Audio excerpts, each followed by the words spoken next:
اللہم صلی وسلم علی نبینا محمد۔ بسم اللہ الرحمن الرحیم۔ السلام علیکم ورحمۃ اللہ وبرکاتہ۔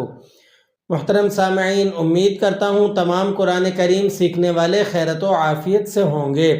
تجوید کلاس میں ہم پڑھ رہے ہیں قرآن کریم میں ہونے والی غلطیوں کو، اور اسے ہم تقسیم کیا جاتا ہے دو اقسام پر۔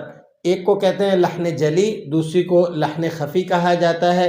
لحن جلی کی 4 ٹائپس بنتی ہیں، جن میں سے 2 ٹائپس کو ہم نے کل کے سبق میں پڑھ لیا۔ ٹھیک ہے، میں دوبارہ سے آپ کے سامنے اسے دہرا دیتا ہوں۔ کل جو ہم نے 2 ٹائپس پڑھی تھی، ایک یہ تھی کہ ایک لفظ کی جگہ پر آپ دوسرا لفظ پڑھ دیں۔ جیسے کوئی شخص قرآن کریم میں سورہ فاتحہ میں الحمدللہ اس کی جگہ پڑھے الحمدللہ، 2 چشمے والی ہاں سے اسے پڑھ دے، تو یہ لحن جلی کی ایک قسم بنتی تھی۔ ٹھیک ہے، اور دوسری قسم یہ تھی کہ حرکات کو بڑھا کر پڑھ دیا جائے۔ ٹھیک ہے، اہدنا الصراط، اسے کوئی پڑھے اہدینا الصراط۔ یہ 2 ٹائپس ہم نے کل کے سبق میں ریوائز کر لی تھی، پڑھ لی تھی۔ آج ہم نے پڑھنی ہے لحن جلی کی تیسری ٹائپ۔ تیسری قسم کیا بنتی ہے کہ ایک حرف کو کم کر کے پڑھنا، کسی حرف کو کم کر دیں قرآن کریم سے، اور ظاہر ہے یہ اللہ تعالیٰ کا کلام ہے، اس میں کمی بیشی دونوں ہی جائز نہیں ہے۔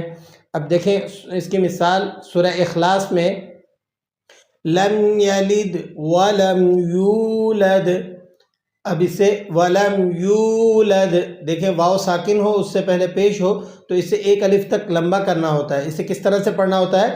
ولم یولد، لیکن یہاں کوئی پڑھے ولم یولد۔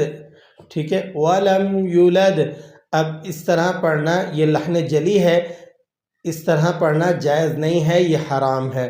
ٹھیک ہے، تو لحن جلی کی تیسری ٹائپ کیا تھی کہ کسی حرف کو کم کر کے پڑھنا، یہ بھی لحن جلی ہے۔ اب چلتے ہیں چوتھی ٹائپ کی طرف۔ چوتھی ٹائپ یہ ہے کہ ایک حرکت کی جگہ پر آپ دوسری حرکت کو پڑھ لیں۔ ٹھیک ہے، قرآن کریم میں ایک لفظ پر ایک حرکت لگی ہوئی ہے، مثلا زبر لگی ہوئی ہے یا پیش لگی ہوئی ہے، آپ زبر کی جگہ پر پیش پڑھ دیں، پیش کی جگہ پر زبر پڑھ دیں، تو ایسا کرنا لحن جلی کا شمار ہوتا ہے۔ اس کی مثال دیکھیں، صراط الذین انعمت علیہم، انعمت علیہم، اب اس کا پرونسیشن کیا ہے؟ صراط الذین انعمت علیہم، یا اللہ ان لوگوں کے راستے پر چلائیے جن پر آپ نے اپنا انعام کیا، انعمت علیہم جس پر تو نے انعام کیا۔ ٹھیک ہے، لیکن آپ پڑھنے والا اسے پڑھتا ہے صراط الذین انعمت علیہم، انعمت، تو اب اس کے پروسیشن ہو جائیں گی، اس کی میننگ بنیں گے کہ ان لوگوں کا راستہ جس پر میں نے انعام کیا۔ ٹھیک ہے، تو یہ درست نہیں ہے، یہ لحن جلی ہے اور یہ حرام ہے، اس سے میننگ میں بہت بڑا تغیر و تبدل ہو جاتا ہے۔ ٹھیک ہے، ایک اور مثال دوں گا قرآن کریم سے، وَقَتَلَ دَاوُودُ جَالُوتَ، وَقَتَلَ دَاوُودُ جَالُوتَ، داوود جالوت، اب داود کی دال پر پیش ہے اور جالوت کی تا کے اوپر آپ کو زبر لگا ہوا نظر آ رہا ہے۔ اس کی پروسیشن کیا بنتی ہے کہ داؤد علیہ السلام نے جالوت کو قتل کر دیا۔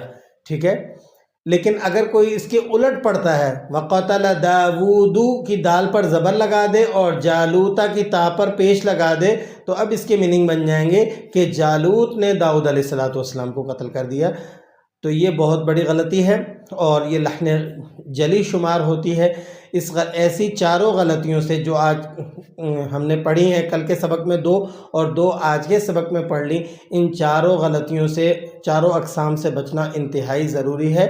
یہ لحن جلی کی غلطی ہے اور قرآن کریم میں ایسا پڑھنا اور ایسا کرنا یہ حرام شمار ہوتا ہے۔ اب ہم نے ابتدائی طور پر قرآن کریم میں ہونے والی غلطیوں کی 2 اقسام کی تھی، ان میں سے ایک لحن جلی تھی، اس کی آگے 4 ٹائپس بنتی تھی، وہ ہم نے پڑھ لی۔ اب دوسری قسم کو دیکھ لیں، لحن خفی۔ لحن خفی کسے کہا جاتا ہے؟ یاد رکھیں یہ اس طرح کی غلطی ہے، اس کو پہچاننا ہر شخص کا کام نہیں ہے۔ جو شخص قرآن کریم کا ماہر ہوگا وہی اس غلطی کو پہچان سکے گا، یا جو قرآن کریم کو جانتا ہوگا۔ اب کیا یہ کس طرح کی غلطی ہوتی ہے؟ جیسے کوئی شخص، جیسے را کے لیے ایک قاعدہ ہے کہ را کے اوپر زبر پیش، اسی طرح کھڑا زبر الٹا پیش لگا ہو تو ہم نے اسے موٹا پڑھنا ہوتا ہے، ٹھیک ہے، اور اسی طرح را کے نیچے حرکت ہو تو ہم نے اسے باریک پڑھنا ہوتا ہے۔ اب کوئی شخص ایسے پڑھے جیسے کافورا، اب یہ را موٹا ہے، اسی طرح غفورا، ٹھیک ہے، صراط الذین، اب یہ موٹی را ہے، لیکن کوئی شخص صراط الذین کو پڑھے صراط الذین، سرا، ٹھیک ہے، اسی طرح غفورا کو پڑھے غفورا، ٹھیک ہے، تو یہ پڑھنا لحن خفی کی غلطی ہے۔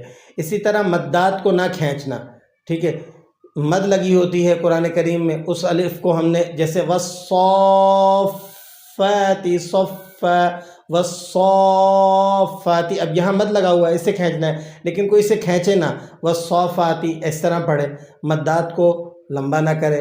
اسی طرح غنہ جو ہوتا ہے اسے پورا ادا نہ کرے، ٹھیک ہے، غنے کی ادائیگی کے اندر کمی کر دے، تو یہ اس طرح کی غلطیاں کرنا پڑھنے کے دوران یہ لحن خفی کی غلطیاں ہیں۔